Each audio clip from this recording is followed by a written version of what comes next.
नमस्कार, अपना एमपी देख रहे हैं आप। मैं हूं आशीष त्रिपाठी और शुरुआत इस वक्त की अहम खबर से। रतलाम में बाल आयोग की टीम ने एक बड़ी कार्रवाई करते हुए उमटपलिया में बाल आयोग की टीम ने मदरसे में छापा मारा, जहां से अलग अलग राज्यों के 77 बच्चे मिले हैं। खास बात यह कि मदरसा अवैध रूप से संचालित किया जा रहा था। बाल आयोग की टीम ने मदरसे को बंद करा दिया, साथ ही बच्चों को उनके परिजनों के पास भेजने के भी निर्देश दिए गए हैं। अवैध रूप से मदरसे का संचालन हो रहा था, लेकिन इनकी भनक जिला प्रशासन तक को नहीं थी। बाल आयोग के सदस्य डॉक्टर निवेदिता शर्मा और ओंकार सिंह मरकाम मदरसा पहुंचे और जांच के बाद ये पाया कि मदरसा अवैध रूप से संचालित किया जा रहा था। रतलाम में बाल आयोग की टीम ने बड़ी कार्रवाई करते हुए उमटपलिया में बाल आयोग की टीम ने मदरसे में छापा मारा। यहां से अलग अलग राज्यों के 77 बच्चे मिले और खास बात यह रही कि मदरसा ये अवैध रूप से संचालित किया जा रहा था। बाल आयोग की टीम ने मदरसे को बंद कराया। परिजनों को इसके बारे में सूचना दी गई है। उन्हें बच्चों को परिजनों के पास भेजने के निर्देश भी दिए गए हैं। अवैध रूप से इस मदरसे का संचालन हो रहा था, इसकी भनक जिला प्रशासन तक को नहीं थी। बाल आयोग की टीम यहां पर पहुंची थी। सुधीर जैन हमारे सहयोगी इस वक्त जुड़ गए, बात करेंगे उनसे। सुधीर, कब यह एक्शन लिया गया और क्या कुछ डिटेल्स मिल पा रही है इसके बारे में?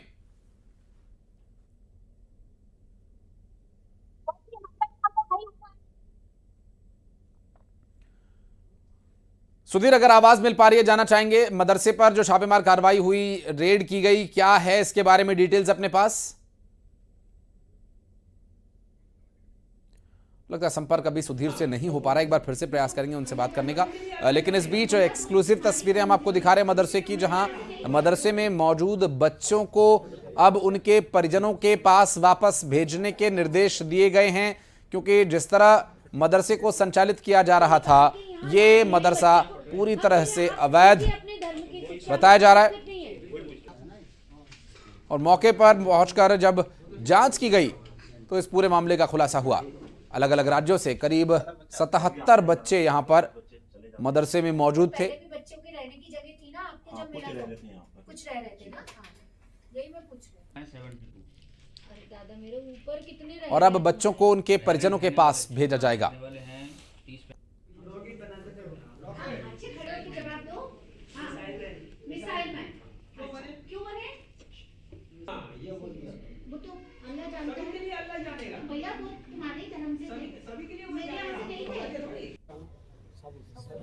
तो बाल आयोग के सदस्य डॉक्टर निवेदिता शर्मा और ओंकार सिंह मरकाम मदरसा पहुंचे थे। जांच में यह पाया गया कि मदरसा अवैध रूप से संचालित हो रहा था और अब इस पूरे मामले पर कार्रवाई करते हुए मदरसा तो बंद होगा ही, साथ ही जो बच्चे हैं उनके परिवारों तक उन्हें पहुंचाने की जो जिम्मेदारी है वो भी अब उन लोगों को दी गई है जो अवैध रूप से ये मदरसा चला रहे थे।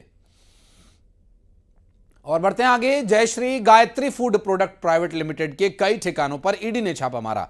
मुरैना, सीहोर और भोपाल में ईडी की टीम पहुंची और दस्तावेज खंगाले। मुरैना में सुबह 5 बजे ईडी की टीम पहुंची और यहां संचालक का घर है, लेकिन जब टीम पहुंची तो मकान पर ताला जड़ा हुआ था। बाद में ताले को तोड़कर टीम अंदर दाखिल हुई और जांच शुरू की। तो वहीं सीहोर के पारस विहार में घर पर ही छापा डाला गया। साथ ही पिपलिया मीरा गांव की फैक्ट्री पर भी ईडी की टीम ने दबिश दी है। वहीं भोपाल में फैक्ट्री के दफ्तर पर ईडी की टीम ने रेड डाली है और दस्तावेज खंगाले जा रहे हैं।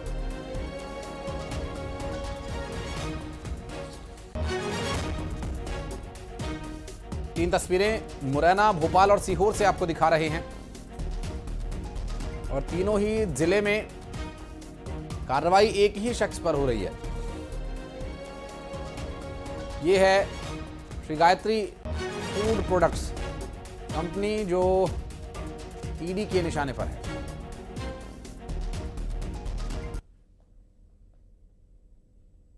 राजधानी भोपाल के 10 नंबर मार्केट स्थित जय गायत्री फूड के दफ्तर पर यहां पर छापामार कार्रवाई की जा रही है। सुबह 7 बजे के आसपास ईडी की टीम यहां पहुंची हुई है। तस्वीरें मैं आपको सीधे दिखा रहा हूं। ये मुख्यालय का दफ्तर है, यहाँ पर छापामार कार्रवाई की गई है। और न केवल राजधानी भोपाल के इस कार्यालय पर छापामार कार्रवाई की गई, बल्कि अलावा मैं आपको बता दूं कि मुरैना जो इनका पैतृक निवास है वहाँ पर एक टीम सर्चिंग कर रही है। इसके साथ ही इनका जो फैक्ट्री है सीहोर में वहाँ पर, और उसके साथ ही इनका जो सीहोर स्थित घर है वहाँ पर भी ये कार्रवाई को अंजाम दिया जा रहा है। एक साथ 4 ठिकानों पर ये ईडी की रेड की गई है। बताया जा रहा है कि फॉरेन फंडिंग और निवेश को लेकर ये पूरी ईडी की रेड हुई है, क्योंकि जिस तरीके से 6 महीने पहले यहाँ पर ईओडब्ल्यू की तरफ से रेड की गई थी और उसमें भी कई ऐसे महत्वपूर्ण दस्तावेज मिले थे जिसमें पता चला था कि इनके 2 दर्जन से अधिक देशों में इनके डेयरी प्रोडक्ट की सप्लाई होती है, लेकिन उसमें जो बिलिंग है उसको लेकर इनकी तरफ से गड़बड़ियां की गई हैं। इसके साथ ही कुछ दिनों पहले जानकारी ये भी निकल कर आई थी कि इन्होंने गलत तरीके से लैब रिपोर्ट तैयार की थी और इन पर सीधे तौर पर ये आरोप था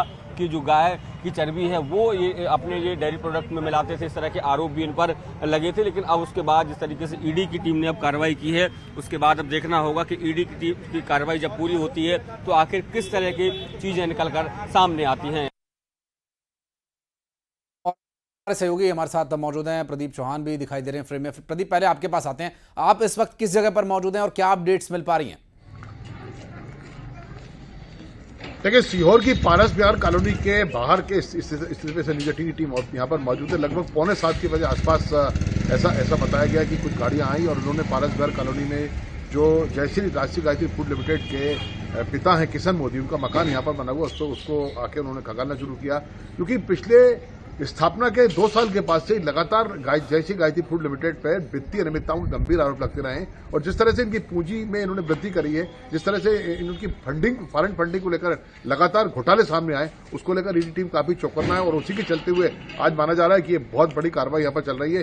सीहोर जिला मुख्यालय से लगभग 5 किलोमीटर की दूरी पर पिपलिया मेरा गांव है, वहां भी फैक्ट्री रिकॉर्ड खंगाले जा रहा है। और पारस बिहार कॉलोनी के अंदर इस समय जो है उनके मकान को कर्टन ऑफ कर दिया गया है और जिससे लगातार ईडी की टीम अंदर बैठकर जांच कर रही है। हालांकि ईडी की टीम से हमने बात करने का प्रयास किया तो उन्होंने अभी कुछ बोलने से मना किया है, लेकिन कुल मिलाकर ये अपने आप में बहुत सारा गंभीर मामला है और इस मामले के बाद से इस कंपनी की वित्तीय अनियमितताएं हो सकता है सरकार के सामने आए।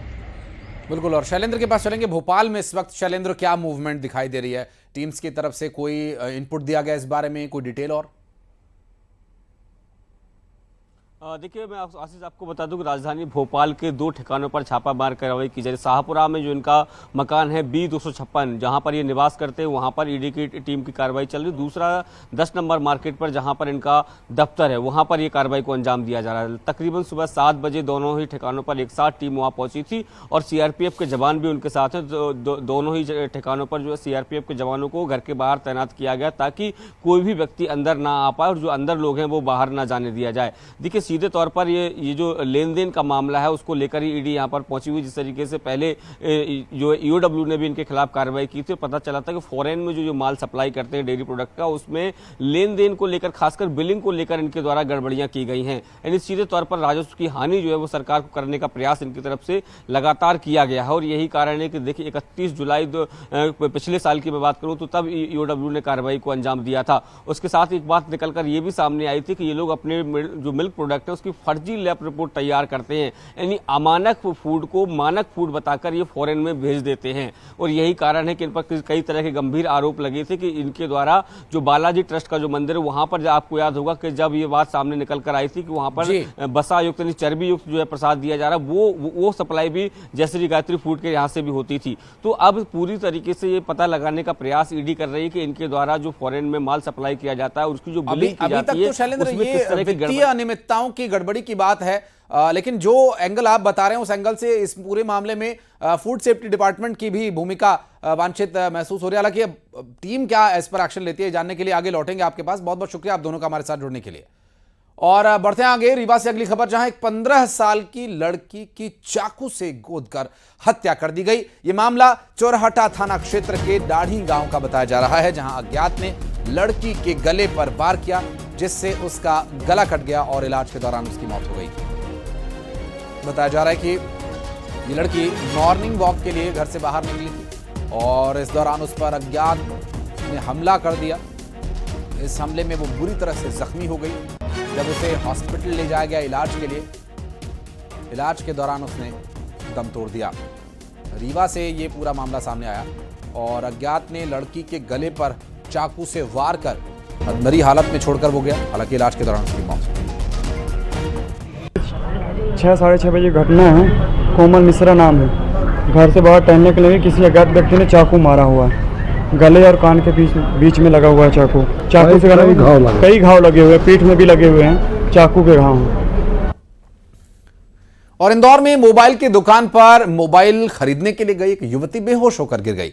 ये वाकया डॉलर मार्केट का बताया जा रहा है, जहां बेसमेंट में स्थित एक मोबाइल की दुकान में युवती अपने दोस्त के साथ एक मोबाइल फोन परचेज करने के लिए गई हुई थी और अचानक बेहोश होकर गिर गई और इस दौरान तत्काल उसे अस्पताल पहुंचाया गया और प्राथमिक इलाज के बाद उसे छुट्टी दे दी गई। बताया जा रहा है कि वो बेसमेंट में स्थित मोबाइल की दुकान का एसी काम नहीं कर रहा था और इस दौरान बेसमेंट में ऑक्सीजन की कमी की वजह से वो फेंट हो गई थी और उसे कुछ असहज महसूस हो रहा था। उसी समय आप देख सकते हैं उसकी जो हरकतें हैं या जो बॉडी मूवमेंट है वो कुछ इस तरह का था कि वो फेंट हो गई, बेहोश हो गई। और सौरभ शर्मा से जुड़ी है बड़ी खबर, जहां सौरभ के सहयोगी शरद जायसवाल की अब कोर्ट में होगी पेशी। जहां लोकायुक्त आज कोर्ट में इसे पेश करेगी। कल शरद की गिरफ्तारी हुई थी, चेतन गौर भी गिरफ्तार किया गया था। 7 दिन की कोर्ट ने रिमांड दी है। ईडी और आईटी भी रिमांड की मांग कर सकते हैं। फिलहाल लोकायुक्त की रिमांड चल रही है, लोकायुक्त के बाद ईडी, उसके बाद आईटी और अभी लंबा ये सिलसिला चलने वाला है। सौरभ शर्मा भी पकड़ में आ चुका है। बहुत छकाया, बहुत घुमाया, आखिरकार पकड़ में आया। हालांकि अभी इस पूरे मामले को लेकर अभी कोर्ट क्या निर्णय लेता है देखने का विषय होगा। कितना समय रिमांड के लिए मांगा जाता है ये भी निर्भर करता है। और उधर सौरभ शर्मा ने कोर्ट में जब्त किए गए सोने पर बयान दिया। सौरभ ने कोर्ट में कहा कि 52 किलो सोना उसका नहीं है। सौरभ ने कोर्ट में कहा कि न तो सोना उसका है, न ही गाड़ी में मिला हुआ 11 करोड़ रुपया कैश। सौरभ ने छापे में मिली प्रॉपर्टी का पूरा हिसाब होने की भी बात कही है और कोर्ट में सौरभ के वकील ने उसे मोहरा बनाया गया ऐसा कहा और उसकी जान को भी खतरा बताया। काली कमाई के धन कुबेर सौरभ शर्मा आखिर 41 दिनों बाद लोकायुक्त की गिरफ्त में आ चुके हैं। और कल जिस तरीके से उनको कोर्ट में पेश होने के पहले गिरफ्तार किया गया, बाद में शाम को कोर्ट में पेश करने के बाद 7 दिन की पुलिस रिमांड मिली गई है।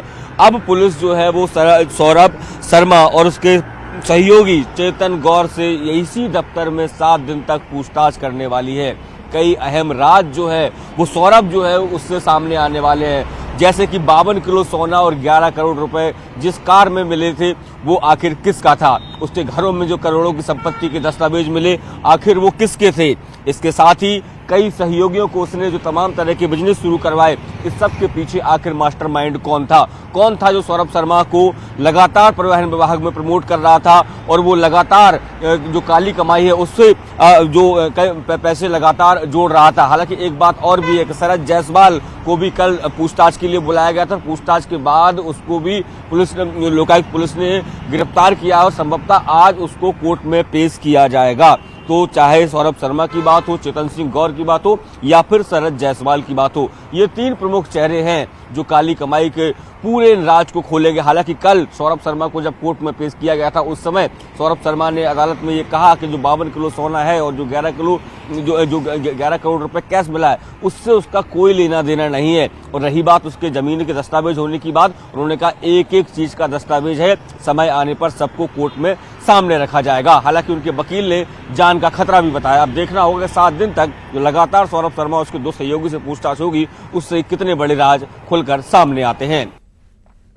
और इंदौर में पुलिस रेडियो ट्रेनिंग स्कूल में तैनात इंस्पेक्टर की हत्या के मामले का पुलिस ने खुलासा कर दिया। हत्याकांड में पुलिस ने एक ऑटो ड्राइवर को गिरफ्तार किया जिस पर आरोप है कि उसने इंस्पेक्टर की हत्या की। दरअसल डीसीपी की माने तो शराब के नशे में किराए को लेकर दोनों के बीच विवाद हुआ। पहले विवाद हुआ और विवाद के दौरान गुस्से में आकर ऑटो ड्राइवर ने इंस्पेक्टर के सिर पर पत्थर मार दिया और सिर कुचलकर उसकी हत्या ही कर दी। पुलिस की माने तो इस पूरे मामले का खुलासा करने के लिए 200 से ज्यादा सीसीटीवी फुटेज खंगाले गए और नंदानगर इलाके से आरोपी देवेंद्र बोरासी को गिरफ्तार कर लिया गया।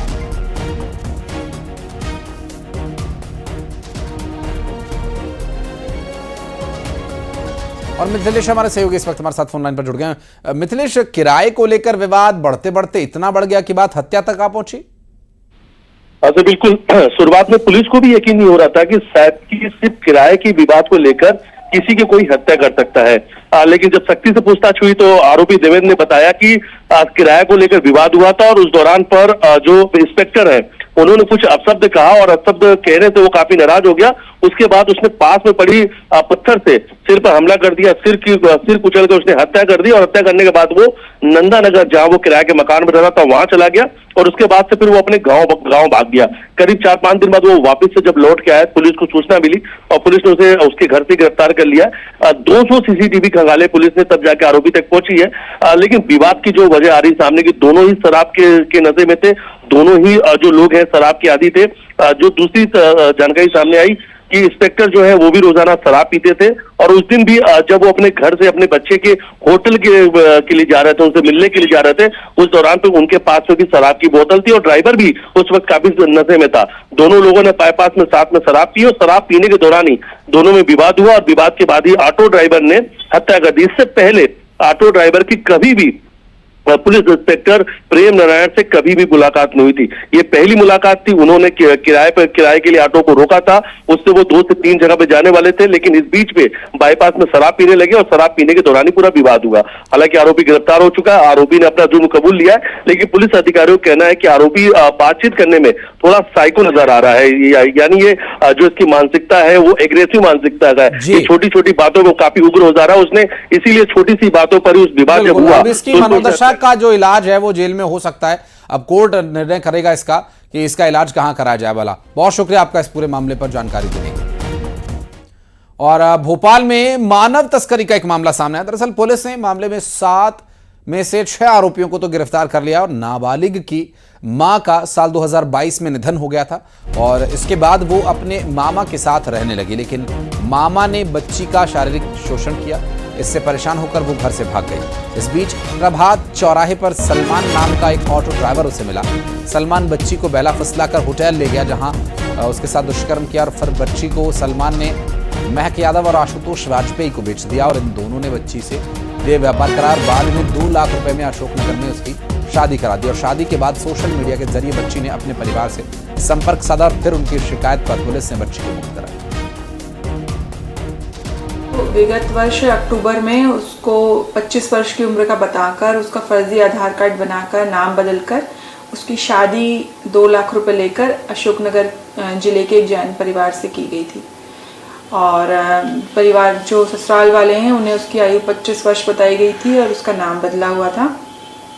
अभी अपने बच्ची में ही ससुराल में थी और उसको बताया गया था कि 1 हफ्ते के बाद तुम वहाँ से जितना भी सामान वगैरह लेके निकल सको तो लेंगे, पर चूँकि बच्ची आना नहीं चाह रही होगी तो ये तब से वहीं पे है, तो वहीं से इसे दस्तयाब किया गया है। इसमें 7 आरोपियों पर इसमें उस संबंध में धाराएं बढ़ाई गई हैं, पॉक्सो एक्ट में भी इसमें। वासु चौरे हमारे सहयोगी इस वक्त हमारे साथ जुड़ गए फोन लाइन पर।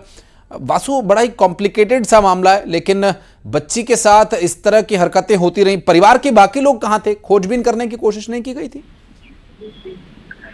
बिल्कुल, देखिए नाबालिग पीड़िता के साथ जिस हद तक जाती हो सकती है वो उस हद तक जाती जो है आरोपियों ने इस पूरे मामले में की है। पहले तो बच्ची की मजबूरियों का फायदा उठाया गया, जब उसके परिवारजन नहीं रहे, उसकी माँ नहीं रही, तो मामा के भरोसे वो अपना घर छोड़कर आए कि मामा उसको पढ़ाएंगे लिखाएंगे बड़ा करेंगे काबिल बनाएंगे। उन्होंने उसका शोषण किया।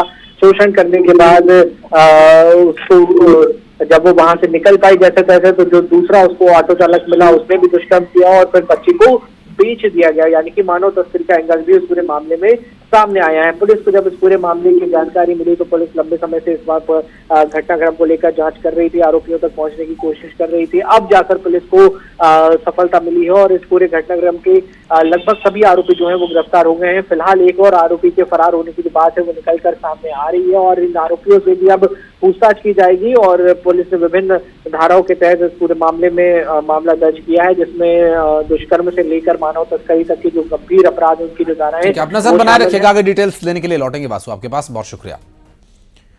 और जबलपुर में नेताजी सुभाष चंद्र बोस मेडिकल कॉलेज अस्पताल में जिंदा मरीज के डेथ सर्टिफिकेट जारी करने के मामले पर कार्रवाई हुई और 4 पीजी डॉक्टर्स को सस्पेंड कर दिया गया। मामले की जांच के लिए 3 सदस्यों की टीम का गठन किया गया।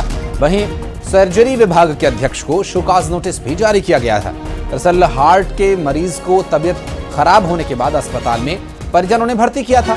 इलाज के दौरान डॉक्टर्स ने मरीज को मृत घोषित कर दिया और डेथ सर्टिफिकेट भी जारी कर दिया, लेकिन पोस्टमार्टम से पहले मरीज के जिंदा होने की बात पता चली क्योंकि उसका दिल धड़क रहा था, सांसें चल रही थी। आनन फानन में मरीज को वेंटिलेटर पर रखा गया। डॉक्टर्स की लापरवाही को लेकर अब कार्यवाही की जा रही है।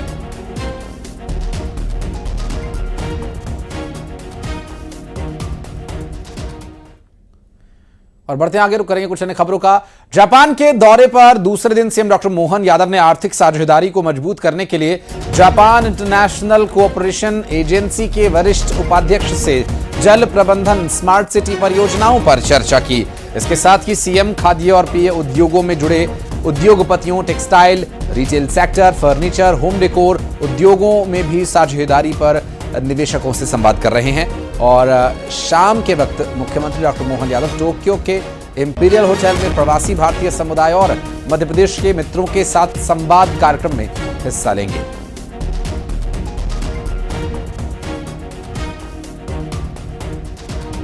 Well, I had a very constructive discussion with His Excellency the Chief Minister, and we have supported many projects in Madhya Pradesh, like a power sector, health sector, as well as agriculture.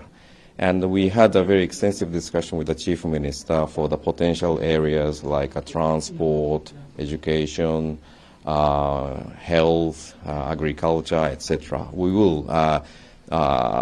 We are very much looking forward to have further discussions with the state government. और अब बढ़ते आगे, फटाफट अंदाज में दिखाते हैं आपको 20 बड़ी खबरें।